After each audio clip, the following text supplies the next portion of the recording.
All right, we uh Better Call Saul GoodCast, Season 5, Episode 10, Something Unforgivable, and man, what out on this season. All right, so let's go ahead and so it picked up like right where we left off in the previous season, where Lalo visits Kim and Jimmy, and Mike is up in the building watching all this, listening in, and oh man, let me bring it up on the Wikipedia because I can't remember so much of the teaser.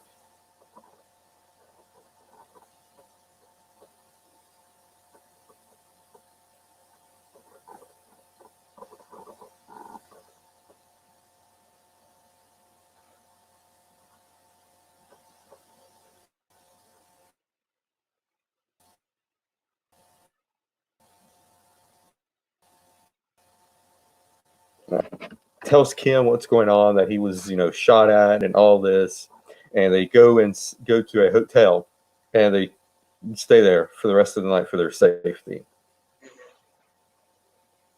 Yep.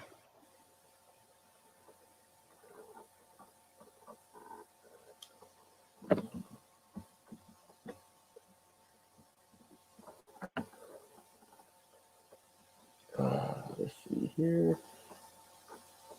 Then we see Mike going to Gus, talking to him, saying that Lalo went back to Mexico and he took Nacho with him. Mm-hmm. And we see Nacho arriving to Lalo's house, and I really enjoyed the shot of the house. It was a great looking shot. Uh, we see Lalo introducing Nacho to his family. We presume that it's his mom and cousin or nephew or something like that. Um, then we see Nacho get a phone call. He answers the phone call and he says that Lalo is going to be assassinated tonight at 3 a.m. Go out, unlock the back gate, and leave through the back gate. And which Mm-hmm. at the end of this episode, we see the whole conclusion of the assassination attempt from Gus onto Lalo. But before we get into that, we see Donnie Ladio. He's back. Donnie Ladio. We see Donnie Ladio and Juan Bolsa meeting with Lalo and Nacho, which I thought was great. Mm-hmm. We kind of suspect that we was going to get to see Donnie Ladio because with the teaser with the money and Gus's money being presented in that way and Mm-hmm. Gus's way to Donnie Ladio. So we saw Donnie Ladio. And man, and I love the whole conversation between him and Nacho about him wanting to be respected. Yeah. Yeah. Nacho just wants respect. And that's the main thing he wants. Hmm. Yeah, yeah, and he knows that he's not getting it from Lalo or Gus or anybody else. So Yep. he's presenting his case to Donnie Ladio.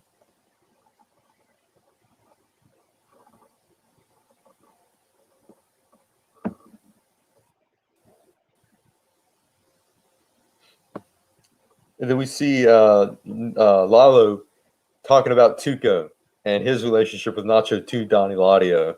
And I thought Mm-hmm. that's great. I love all these Tuco references because it's like when season 6 rolls around, we have to see Tuco.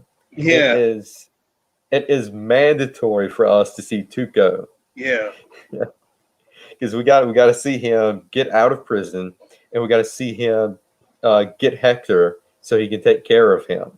Mm-hmm. So Raymond Cruz, I don't know if he was watching. He's probably not watching, but you got to come back as Tuco. Tuco has to come back, even if it's for 1 or 2 episodes of season 6. We Mm-hmm. got to see Tuco. Yep. Definitely. And then we see Jimmy making a surprise appearance to Mike's house. He's found his ultra secret bat cave, has Jimmy pun it. Yeah. I thought that was hilarious. And then he just rings the doorbell, rings the doorbell.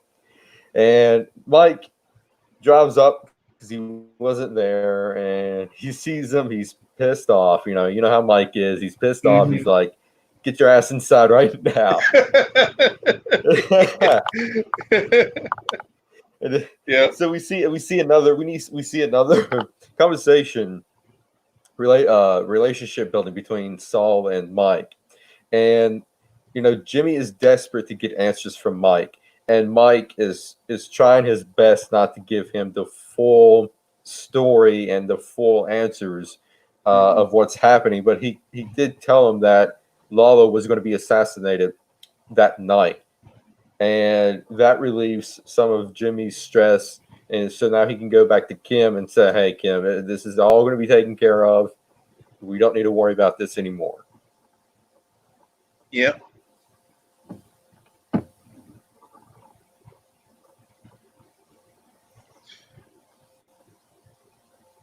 So basically, at Don Eladio's house, Nacho essentially lets them in, lets the assassins in.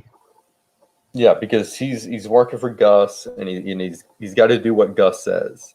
Mm-hmm. And it was creative of how he did it. He took like this sheet metal thing, he cut it into strips, and he punted around the lock, and he jammed it inside the lock, which made it unlock.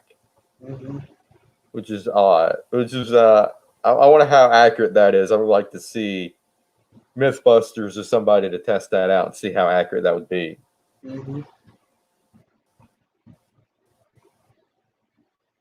But before he did that, he went into the kitchen, he put some oil in a pan, and he turned the heat on to start it smoking, so it can cause a distraction for Lalo to go in there while Nacho makes his escape. Yep. And Nacho makes his escape, and assassins are let in, and they try their damnedest to kill Lalo. And I love this scene. I love it from start to finish, because this is a side of Lalo we rarely see, is him taking action, getting a gun, and starting popping everybody off, which I absolutely love to see this side of Lalo. Yep, yep. And he shot into the tunnel. He had a tunnel underneath. Yeah. El Chapo. Yeah, El Chapo.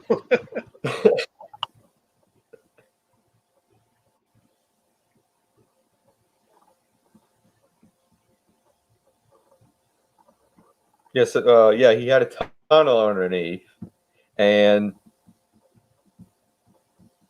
he takes the gun and just starts punting it in the tunnel and just starts shooting, killing all the assassin people, which freaking badass within itself. Again, a side of Lalo that we rarely see in Breaking Bad, Better Call Saul. This is a Breaking Bad moment. This is a Breaking Bad moment, and I loved every minute of it. I couldn't take my eyes off of it. And Lalo finds out that Nacho is missing, and it seems like he calls the number, because he finds out there's a middleman, and he calls the number from the cell phone from one of the assassins, and it seems like he's finding out that Nacho is the one who the middleman is, and it doesn't look good for Nacho going into season 6.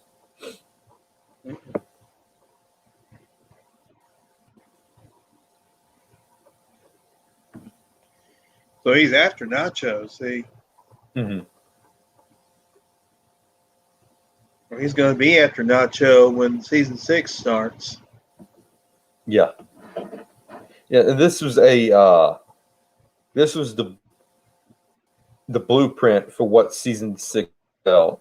because in the episode still with Jim and Kimmy, they are going to mess with Howard in the upcoming season in season Oh yeah, 6. put there in the shampoo bottle. Oh my God! I hope they do that. I hope we see that happen. Putting hair or him getting his hair bleached. That'd be hilarious. But it seems like they're going to do something even more drastic, which is to um, propose a forced resolution with the Sandpiper case. And it seems like they're going to make Howard uh, have a some shady business practice or some business dealings with the Sandpiper case. And I wonder if this is what happens to HHM, and why we don't see them in Breaking Bad or hear them in Breaking Bad is that Jim and Kimmy are sabotaging Hamlin McGill, and they just go out of business, and possibly Hamlin get disbarred. I don't know. I mean, there's so many things they can take this plot right here of Jim and Kimmy um, harassing Hamlin going into season 6. Yep.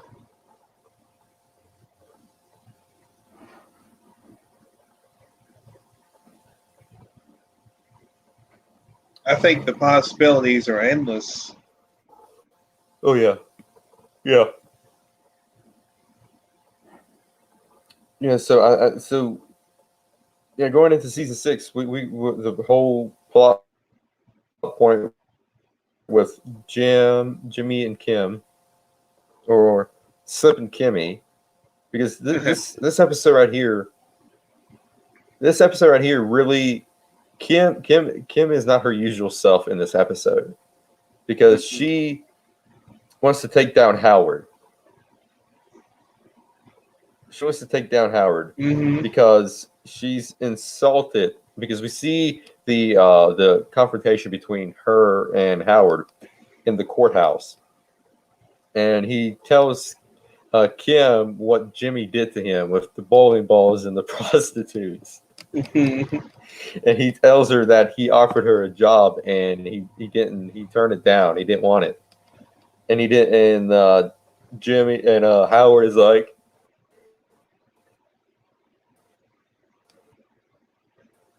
excuse me, as insinuating to Kim that she can't make decisions for herself.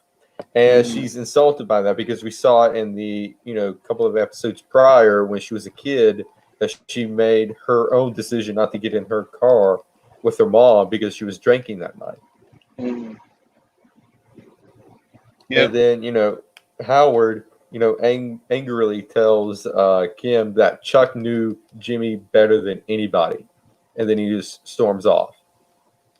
Yeah. Even though Chuck is dead, last season we said this, that Chuck's presence loomed over season 4, and Chuck's presence is sort of looming over season 5 as well, because we saw the whole space blankets, and they name drop Chuck, and they little references from about Chuck in this season. So I hope we get to see another a flashback with Chuck and Jimmy in season 6, because I miss Michael McKean, and Michael McKean's great. He is a great, fantastic actor, and the way he portrays Chuck to be the biggest prick of them all is just awesome. Yeah. I can't think of any other words to describe it. Yeah, obvious. Yeah, definitely. I can't believe that he didn't get an Emmy for chicanery. And his brilliant performance in chicanery.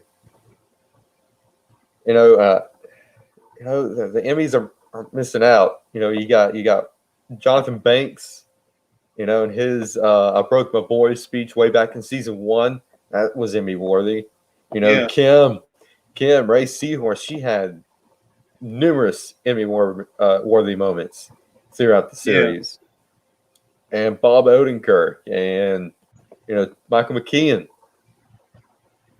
The Emmys are rigged. They're rigged. Let's see here. I think that's pretty much it in this episode. Mm-hmm. But yeah, this episode was more of a setting up season 6 and where they go from here into season 6. We know that season 6 is going to be the final season. It's going to have 13 episodes.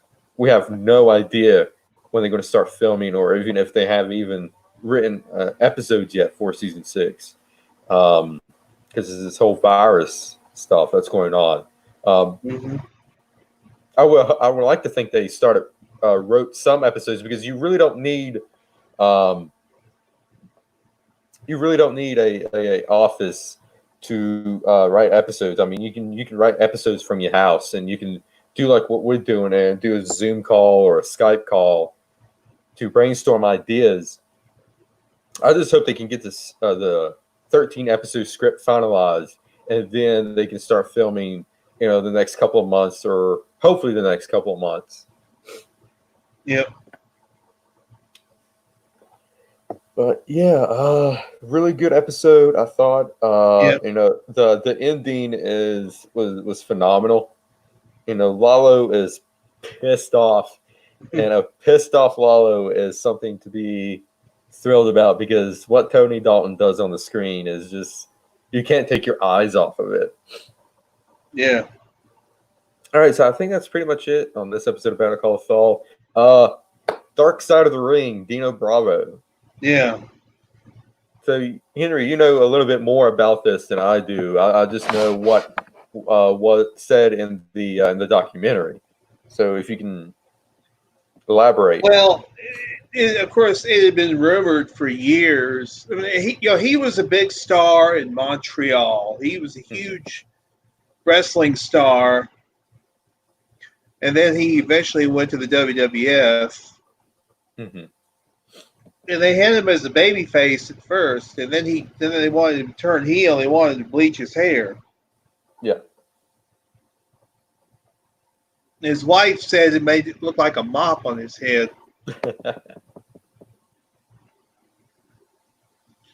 His wife was the one that would bleach his hair. Mm-hmm. So,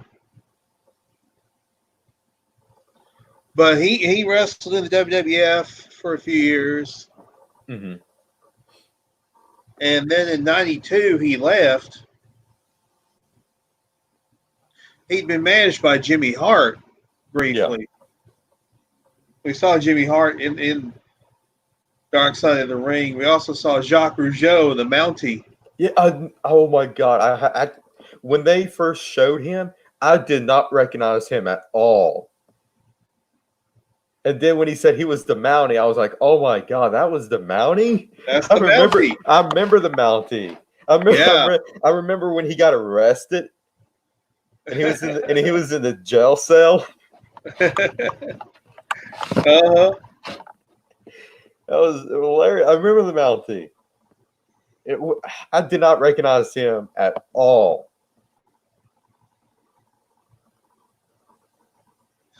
But but Dino Bravo, he left in '92, and then he'd been into cigarette smuggling, mm-hmm. and been involved with that, alcohol smuggling. Yeah. And they said that the door was unlocked when somebody came in and shot him. And that case is still open even now. Mm-hmm. 27 years later, the case is still open. Yeah, so in the documentary, they made it. So what happened was, I think they said he got fired. Vince released him from his contract because he was getting up there in age. Yeah. So he released him from his contract, and he just went on a downward spiral ever since, because wrestling was in his blood. I mean, he started wrestling when he was young. Yeah, he did. And then after he got released, I mean, he couldn't take any bookings anywhere else, so he went into the mafia or the mob up in Quebec, and like you said, smuggling cigarettes.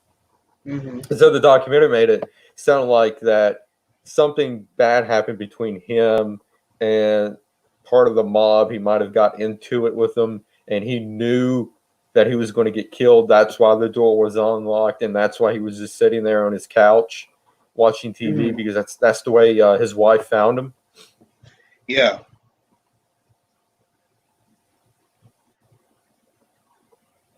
Yeah, they still don't know who did. They still don't Hmm. know exactly who did it.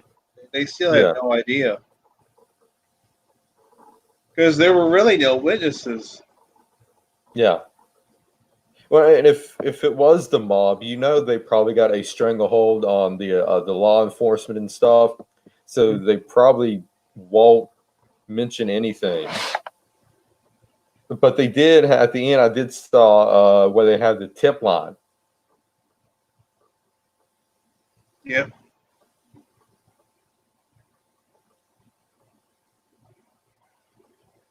yeah. They were asking if anybody had any information.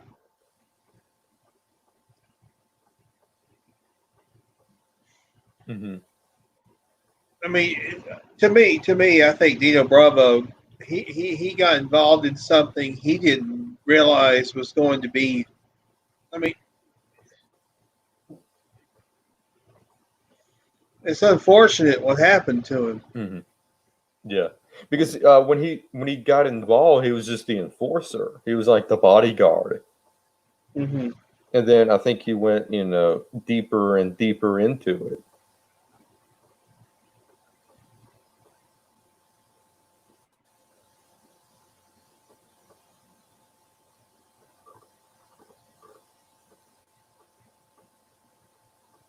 I think he just got in way over his head, and by the time he tried, I think by the time he tried to get out of it, it was too late. Yeah, yeah, and I think he probably knew, and that's why he had the door unlocked, and that's why he accepted his fate. That's what it seems like happened. Yeah. But it was a good documentary. I think they could have, again, I think we talked about this last week. They could have done like at least an additional 30 minutes and draw that out, get Hmm. more information, put more information in there.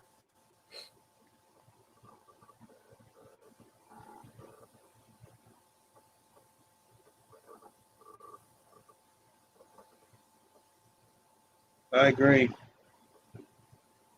Oh, that was when the big boss man faced the Mountie and he had him Uh huh. arrested. Yeah. That was hilarious. I Yeah. did not recognize him. And when they put him on the screen, I was like, Who's that? He looks familiar." Then he said it was the Mountie. I was like, "Oh my god, that's the Mountie!" Yeah. Jacques Rougeau. Yeah. Yeah, I knew who it was. I recognized him. Even with the because bald head, I recognized him. I haven't seen him in ages. Wow, but yeah, that was a really good documentary, and I think next week's episode. Let me bring that up.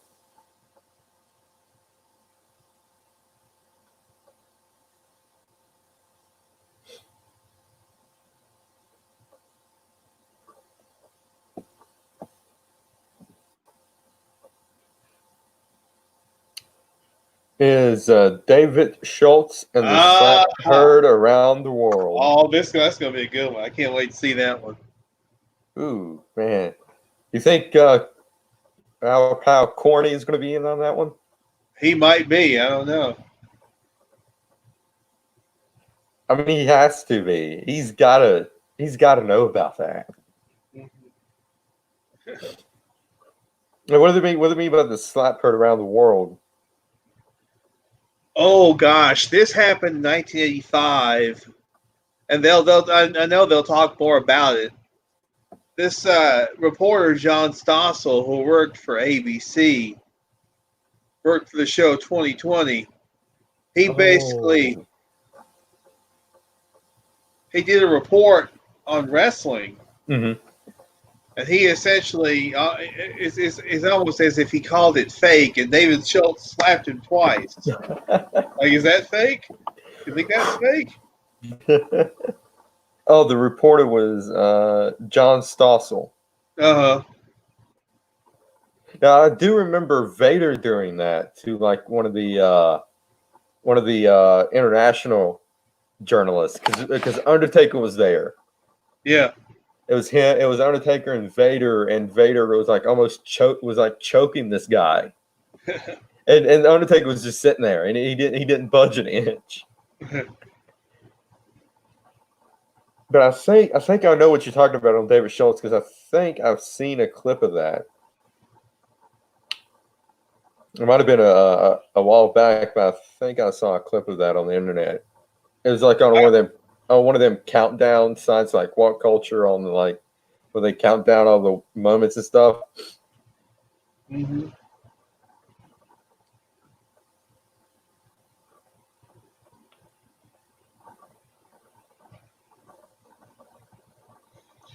I remember watching that report back in 1985. Oh yeah. Yeah, I was 15. Oh wow. What was your reaction? It was like, oh shit. I said, I'm not messing with that guy. And I found out David Schultz is still alive, so they're gonna. I hope they interview him. Mm-hmm. That's gonna be great. Oh yeah, yeah. These old school wrestlers, you don't use the F word in front of them. You don't tell them it's fake. They'll kick your ass. They'll say that. Is this fake to you? Uh-huh. Oh, this is Oh going to man. be a good one. I can't wait. Yeah, yeah. It is. Yeah, it is. Oh, let's see here. Then we got after David Schultz is going to be Cocaine and Cowboy Boots, the Herb Abrams story. Herb Abrams in the UWF. That's going to be a good one too. And we mentioned this last week. Brian Zane did a retrospective of the UWF and Herb Abrams, He did, and yeah. he talked about his coke binge and his nickname Mr. Electricity. Mhm. Oh man.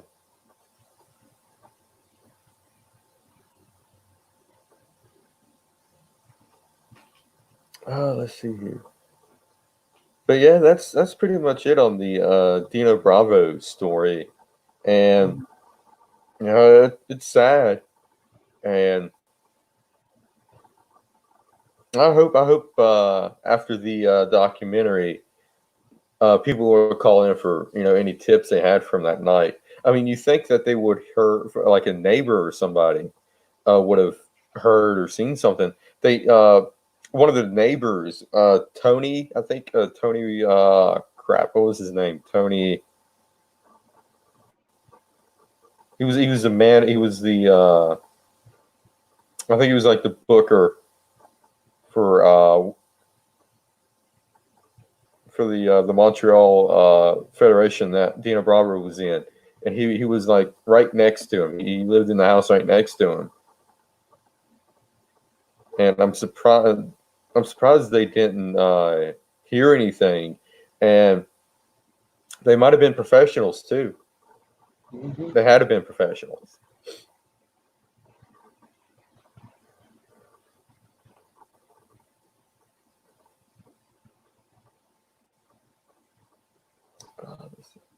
I haven't heard any more about Walking Dead and when their season finale is going to take place. Me neither.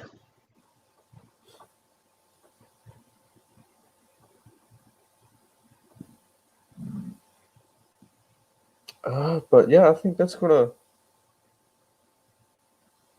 do it for us tonight. We Something we forgot to mention oh about Tiger King last week oh was that he would feed the tigers expired meat from like Walmart and stuff like yeah yeah. Then he had his employees pick the meat too and fed him that. that. Uh huh. Oh And my! then he would put the expired meat on his pizza. Ugh. Oh my god, this dude was freaking crazy. Oh, I don't know if you heard of a the lawyer Legal Eagle on YouTube. No. He does what he does these breakdowns of these scenes and movies with courtroom dramas, and he breaks them down of how realistic they are. He did a Tiger King one, and he broke that down. And I'm on here now, and he just did a part two to Lion King. So I'm gonna share that with you, Henry, so you can take a watch. Oh, Okay. did you check out the Ological breakdown of Better Call Saul? No. Oh, you got to check that guy out. He does a fantastic breakdown of Better Call Saul, and it's Ological, Ological. Mhm. And let me show you that one too, because he does some tremendous breakdowns. He started at season 4, episode 1, Smoke. I hope he goes back and do seasons 1 through 3 because he does some fabulous breakdowns. Cool. I mean, he did an 8-minute breakdown on what the ice cream cone meant in the episode, season 3, I believe. The guy for this, he did an 8-minute breakdown of what it meant, and it was great. Wow. But yeah, Legal Eagle did a breakdown to Tiger King, Mhm. and and uh, and he gave he it was a phenomenal breakdown. It was batshit crazy. It was crazy. He also discussed the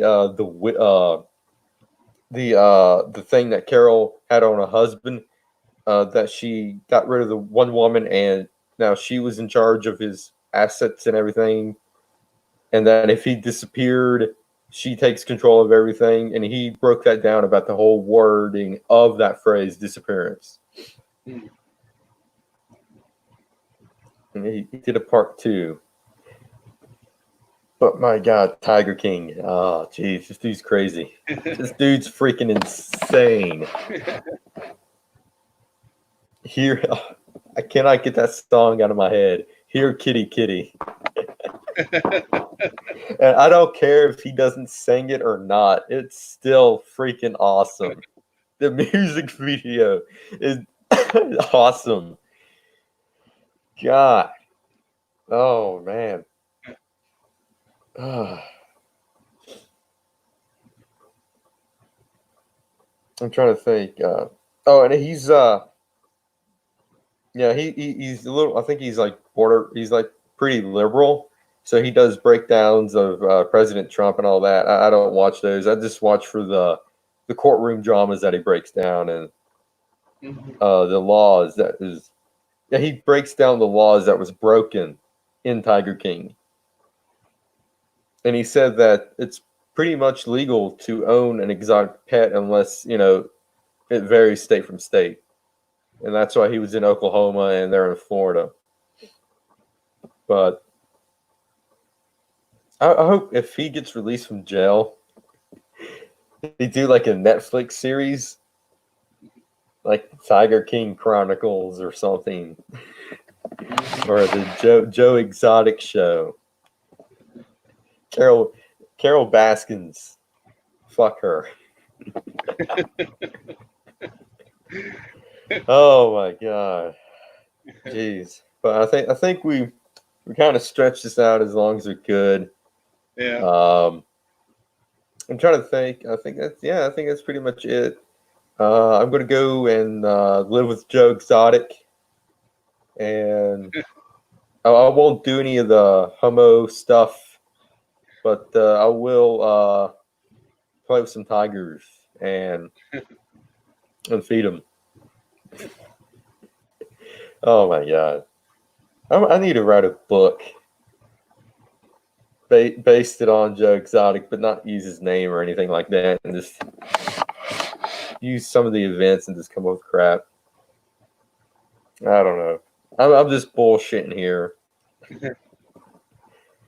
Oh, jeez. All right. So, yeah, we'll be back next week to talk about the slap that hurt around the world with David Schultz in Dark Side of the Ring. They didn't do an After Dark on this one, did they? I didn't see that. I don't think so. They might have canceled it because I didn't really care too much for it. I didn't really like the guy, Chris Gethard or Gethard or however you pronounce it. I didn't really care too much for him. I think they could have done a better choice at that and actually talk more about the episodes in more of a detail aspect. But that's either here or there. Did Jim Cornette ever? I didn't see Jim talk about Dino Bravo on his channel yet. Did he? Mm-mm. He probably will in the next couple days. Because I keep that.